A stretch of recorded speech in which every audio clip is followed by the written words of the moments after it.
Hi, everyone. It's Tessa. And Joe. From the Unveiling Paradise podcast. Tessa, summer is almost here, and so many of our listeners are about to have their epic destination wedding. And we are so excited for you guys. Before the big day, guys, we want you to make sure you listen to these 3 episodes. Episode 62, Deep Diving Your Wedding Ceremony. Episode 53, Questions Your Wedding Guests Will Ask. And episode 31, the final countdown to your wedding day. And if you're planning your wedding here in Hawaii, hit us up and ask us about our Unveiling Paradise podcast promo. Happy planning. Welcome, everybody, to the Unveiling Paradise podcast. Hi, Tessa. Hey, Joe. How are you? Oh, so good. I'm excellent today. Yay. I'm so happy. You are? Good. All right. So let's get into our show. Today, we are talking about gender inclusivity at weddings. Okay. When you think of weddings, we talk about this all the time. Weddings are so steeped in tradition. And so some of these traditions are a little bit outdated, a lot outdated. The bride has to wear a white dress. Girls have to be on one side of the aisle. Boys are on the other side. And let's be honest, now more than ever, we need to relook at these traditions. Are they inclusive to all of our guests, or are they unintentionally excluding our guests? So we're going to be doing 2 things today. We're going to be talking, if you're planning a heterosexual wedding, how to be inclusive of everyone that's at your wedding. And we'll also be talking about tips and tricks if you're planning an LGBTQ wedding yourself. Okay, so let's get into this. I am super excited because we have a very special guest today. She is a native Hawaiian, business owner, born and raised in Hawaii, a wedding planner extraordinaire. Please welcome our special guest, Zabrina Zablan-Duvauchelle. Welcome, Zabrina. We're so happy to have you here. What up, what up? Happy to be here. I like the vibe. She's right off the also bat. like 20-something, and she's just so much cooler than us. And killing it. She's like, we're trying to learn as much business tips as we can from you. You're amazing. Absolutely. No, it's truly me having a bunch of assistants who are Gen Zers and me sucking in all of their energy up. That's amazing. Zabrina, can you give us just a quick background about your business? Definitely. So I started the Gay Agenda Collective about 5 years ago. It is a wedding planning company that really specializes in planning LGBTQ plus weddings and events. But really for us, it's about creating a wedding that is separate from tradition, kind of giving autonomy back to our clients to feel like they can have ownership of their wedding day. So we started this business kind of off of the heels of my own wedding. I was planning my wedding. I had kind of a poor experience on the family side of things, didn't really have a lot of family support. And on the professional side of things, while I was booking vendors, kind of came across vendors who didn't understand my unique situation that I was in, didn't quite fully understand my relationship, and some vendors who chose to not work with us. And so that kind of was the catalyst for the business. And since then, we've planned a plethora of weddings and events. I also joke that now we're in the baby luau sector. That is not where I thought I'd be, but I'm very happy. It's a great little kind of reset off of weddings. But yeah, that's kind of about us. You know, we're a fully supported staff of Native Hawaiian Wahine business owners and planners, and we're all queer. So that's, a little bit about us. All right. Well, we are so excited to have you on the show. We have so much to talk about. Let's get started. Welcome to Unveiling Paradise, your go-to destination wedding podcast. I'm Tessa, wedding planner and owner of Fred and Kate Events. And I'm Joe, wedding and adventure photographer of Joseph Esser Photography. We are based in Hawaii, one of the biggest, most popular locations for destination weddings. We want to share our real-life experiences with you, give you insight from a professional's perspective, and still make sure you're having fun in the process. We're huge believers in the fact that planning a destination wedding can be one of the most amazing experiences, and we want to bring you along. We're so excited to talk with you about weddings, Hawaii, and everything else under the sun. So pack your bags and let's get started. All right, welcome back, everybody. Let's get into this. We are talking about gender inclusivity at your wedding. Let's talk about this. I think you have a really unique perspective on just like the definition of what does it mean to be inclusive? Inclusivity to me looks like including everyone. So no matter what their background is, it's letting people feel like they are included into whatever space it is. Inclusivity really is this opportunity for us to take on new traditions, give ownership, give autonomy back to our clients with weddings, and really just make them feel like they can come up with their own ideas that maybe aren't on the more traditional side of weddings. So for us, that's what our main focus is. I'm excited to hear some of your solutions to, I think, some of the things that didn't go perfectly on your wedding day. I love talking about this. Yes. Where are we going to start? There's so much to Yes. talk about. I think I'm going to start from the very beginning. So from the very beginning, when I got engaged, it was this very exciting time that was unfortunately had a damper a week after. And that really came from the fact that my family wasn't fully supported at the time and really just didn't feel like they understood our relationship. And so we had a kind of a long engagement, 15 months, and we did that with the intention that it would give our community and our family some time to kind of come around. And unfortunately, they didn't. And so that kind of set the tone for us and what we wanted to do for our clients. We wanted to give them a space where whether or not their families were being a part of their wedding day. And this happens for all couples. This is not just LGBTQ plus couples that experience this. We have had many of our clients who unfortunately just don't have supportive communities, and that's okay. We are here essentially to just wrap them around our arms and let them know that they're going to be okay and to kind of step into those roles. And that just wasn't something that we had felt from our immediate family, but we definitely felt from our chosen family. And chosen family is just this idea for queer folks where they make a community that is not set off of biological relationship and not out of obligation, but rather out of choice. And so that's what we wanted to do with our business and kind of take that essence into that. And I love that. I think one thing that I always tell my couples is family is one of the hardest parts of the wedding. There's always drama. Again, Totally. regardless of your relationship, families are always a really, really tricky situation. So I love the way you talk about having a community of just people that are there to truly support, whether they are blood relatives or they are the friends that you grew up with or the friends that you make along the way. I think having that community, instead of assuming that it's just your family, is huge for any couple. Yes. So one of the first things that we actually have our couples do is fill out a worksheet. And this worksheet takes them through their biological family tree. So kind of listing the people who are a part of their family network. And then they list their chosen family. So these people who maybe aren't blood related to them, but who have played this very key point in their life. And then we take those two lists and put together their wedding party. And that's how we kind of figure out who are going to be these key players on the day that support them. And a lot of times we find that the biological family don't always make the cut. And it's because a part of that last activity we have them do is we have them write what those people mean to the other person. So let's just say I have 5 people that are on my line. I ask my partner, Ipo, to tell me why these people are important to her life. And if there is no connection between our communities, then they're probably not going to make the cut on the day of, because it's not just about supporting one person, it's about supporting both of them.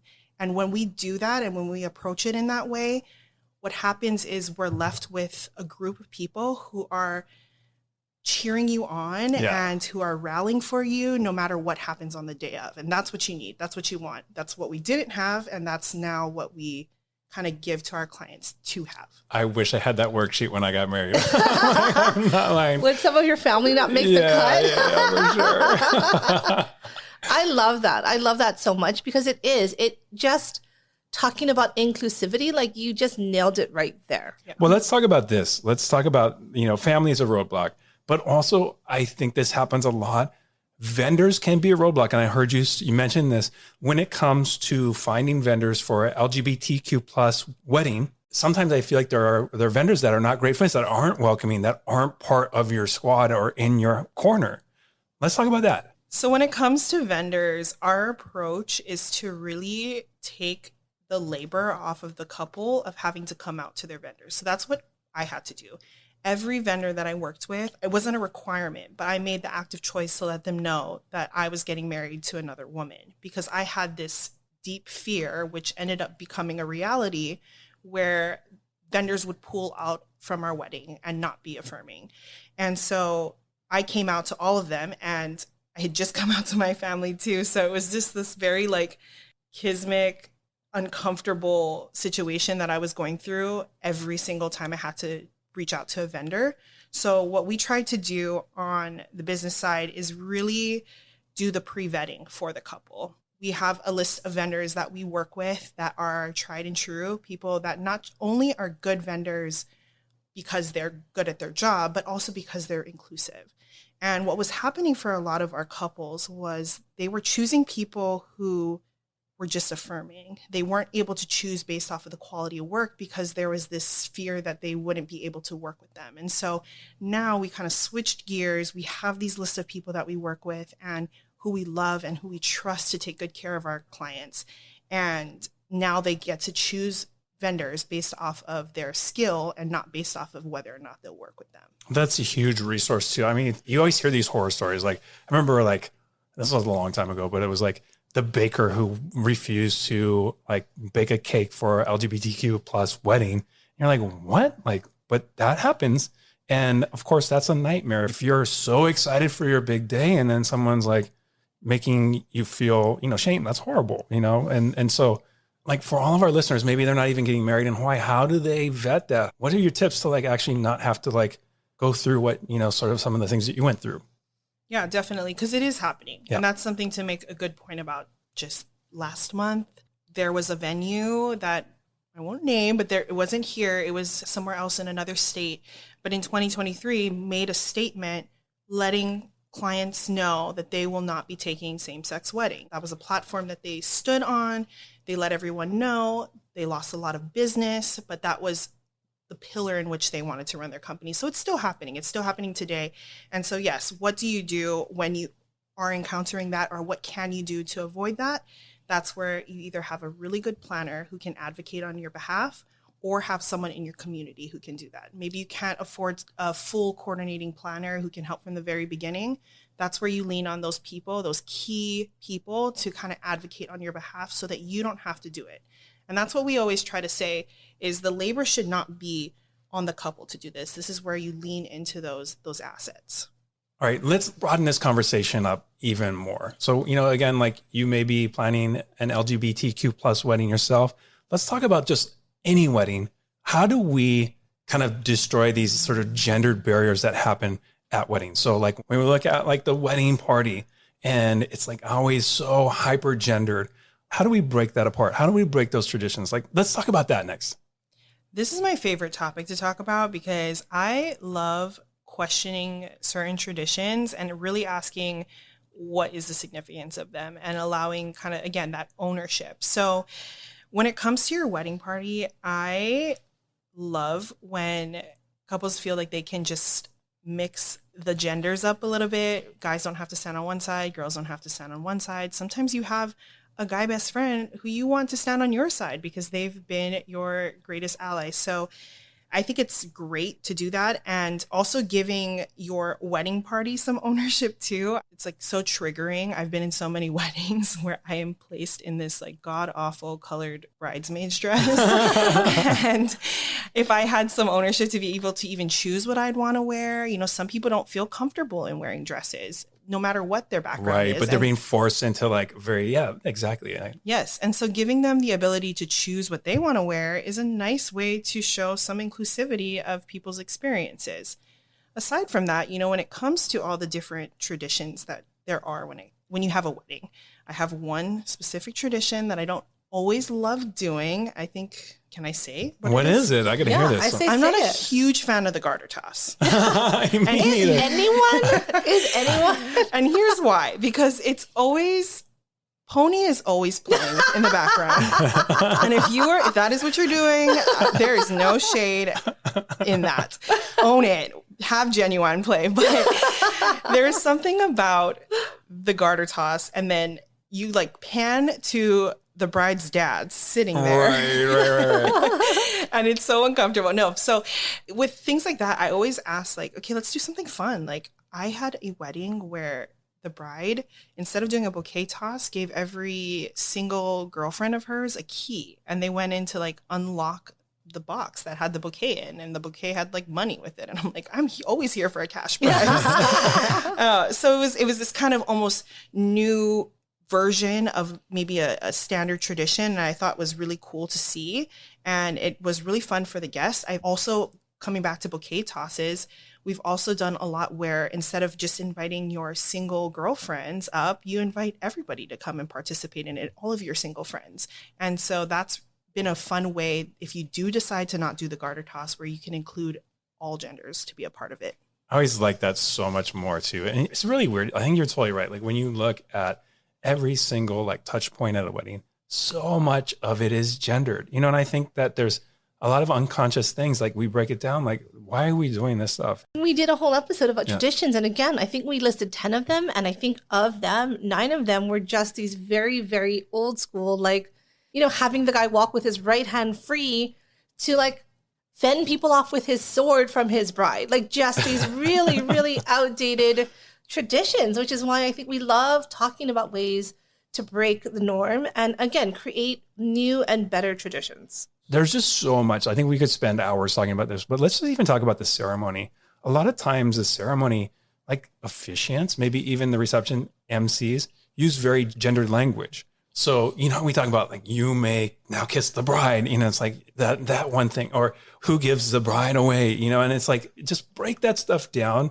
Does it fit for you, for who you're marrying, for the family and friends who are witnessing your marriage? Does that work? And if it doesn't, like, why don't we change these things? Again, maybe this is more subtle, but when you talk about finding an officiant who can be inclusive to all, I think that is so important.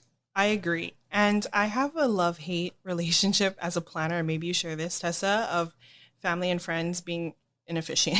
I have no problem, but you know, it's so hit or miss. You bank that you have like a 30-minute time frame. It's 5 minutes because they didn't practice. But I'm always a big fan of going with a professional officiant. So when you do choose to do that, it's really important that you have that opportunity to really talk about your relationship, talk about what matters to you. A lot of officiants, if they're maybe more seasoned in the industry, have their set scripts. So asking to see it ahead of time so you can see if the language that's being used is inclusive of your relationship. Going back to like who gives the bride away, you know, we have a lot of clients who, you know, unfortunately don't have their families there, whether that's because they chose not to be there or they physically could not be there. And so we never want to put people in a position where they feel uncomfortable and sad or feel uncomfortable and not included. And so those are questions that we ask actually on our timeline. That's one of the things we ask is, how do you want to be pronounced? What do you want to be said during your ceremony? And so we try to, again, advocate on their behalf and figure those details out on our end. I want to say something too, like, you know, how you're talking about how they want to be introduced. I want to talk about, again, like hetero couples too, right? It's like a lot of these women who have been together, their doctors, like, they're not going to change the name, right? So again, it's kind of breaking that norm. Like, don't assume certain things, right? To, again, it's that inclusivity of everyone, right? Right. You know, Zabrina, you just kind of mentioned, again, you know, how a couple is going to be pronounced when they're married or at their grand entrance. And I think that's something that I get a lot with hetero couples too, right? A lot of women have become doctors or lawyers and they've worked hard and they have their names. They're not going to change their last names. A lot of people, I think, assume it. So when they're introduced into the wedding, it's do you want to be Mr. and Mrs.? Do you want to be the newlyweds? Do you want to be Tessa and Kyle? Like, how do you feel comfortable being introduced into the wedding as a married couple? It doesn't have to be, again, that very traditional Mr. and Mrs. or whatever is standard or expected. Yeah, if you worked your butt off to become a doctor, we're introducing you as doctor. That's what we're going to do.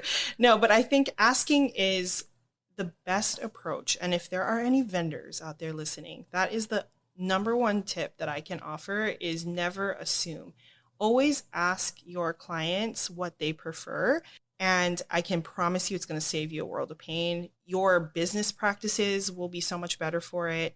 And I think it's really interesting to see what people come up with. Like when we ask, a lot of the times I'm like, oh, I love that. A lot of people do like the newlyweds now, which I'm a huge fan of because it gives equal partnership to both of the couples. Right. It's not like Mr. and Mrs. or Mrs. and Mrs., it puts them at the same level. And I love, love, love things like that. I did a wedding once and they couldn't decide how to be introduced. So they were introduced, and I'm not kidding, as the banana hammocks. That was my wedding. How was it? So I love that. I like skip the titles. So, I think that's huge. Well, let's talk about this. I see this a lot, like dress code. Can we talk about a gender dress code? How do we break through that? Like, because you see like men can wear this and women can wear this, and here's like, let's talk about that. Like, how do we address that thing? Yeah, I love no dress code in some respects. I mean, no dress code at all, Zabrina? Be clear. What do you mean? Can I come in slippers? No, okay. I love a dress aesthetic, if you will. Okay, because code is so restrictive, and I think that's where it gets a little chunky, and you feel like you have to dress in a certain way. I love a dress aesthetic. I love kind of like a vibe. This is it's resort casual. That's what you get. But I love a vibe. I think it's important, especially with your guests. They're coming from all these far destinations to be there, whether it's 40 minutes down or 40 hours they travel to get there. I think having those restrictions upon what they can and cannot wear, men have to be in pants and a slack. Women have to be in a long format dress. I think that's a little bogus. Me and Tessa are looking at each other, both in pants right now. I live for a jumpsuit. I think it's great unless you have to use the restroom. I had to take off everything today to use the bathroom. Yeah, you're extremely vulnerable at that point. But I think it's really nice to give your guests, again, this idea of autonomy. Give them the choice of what they want to wear. And then when it comes to you folks, the ones getting married, not feeling restricted to wear a certain type of attire. I love when my clients kind of push the envelope where they're not just in a wedding dress. Maybe they are in a wedding dress, but then they change into a second outfit later that's more comfortable. Maybe they don't really resonate with the white color of a wedding dress. They don't look good in white, so they wear a black wedding dress. I have done a few weddings of those, and I think it looks absolutely stunning. So there's really no rules. And I think that's kind of the essence of what happens when you look at weddings from the lens of, this is my wedding. This is my opportunity to do something that is for me and my other half, and kind of take away the ideas of obligation and kind of move away from what other people want you to do. And then you can just kind of come up with fun ideas that are unique to you.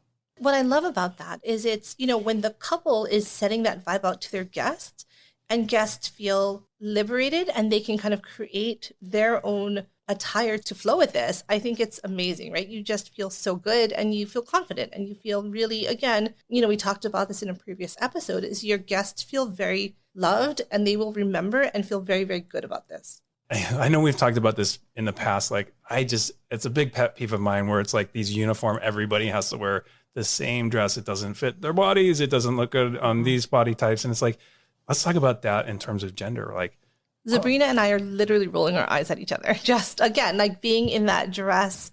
The funny story is I just sent Joe a picture the other day of me from my friend's wedding party, and I'm 5'7". My 3 friends are 5 feet tall. We're all in the same dress. Stop laughing. But I'm so much taller. The photographer literally like cut my head down to make me shorter. But again, like I looked very different in the dress than all of them. Like my body is not the same as theirs.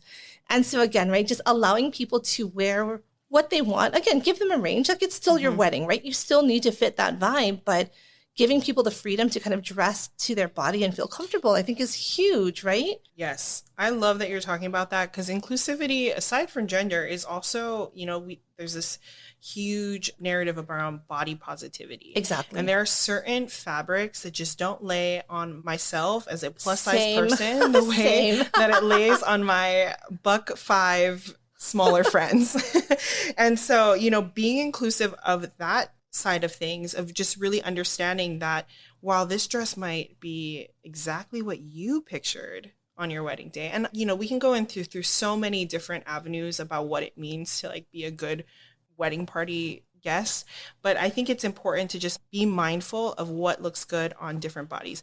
I will just kind of at myself that I was not inclusive. I had my poor like girls that were in my wedding wore this dress because I was like, $20, great, I'll buy it. It was a short dress that it hit people in different lengths, if you know what I mean. I do And know. I got married at Kualoa, so it was just the wind was gusting through.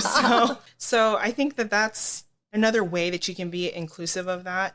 I think it's also, again, when we come back to that idea of the mixed gender parties, you know, if you do have a friend who is maybe on the opposite gendered party line, I think giving them the freedom to also maybe not wear a dress, or they can wear like a pantsuit, or they can wear a suit on that side. I think it looks actually really cool from like a photo standpoint too. When we like review photos at the end, I'm like, oh, I like this. It doesn't feel super cookie cutter where Right. everybody looked like they were in the same Men's Warehouse suit. Right, totally. Right. Joe, if I got married again, would you be in my wedding party? Yeah, for sure. He's like my best friend.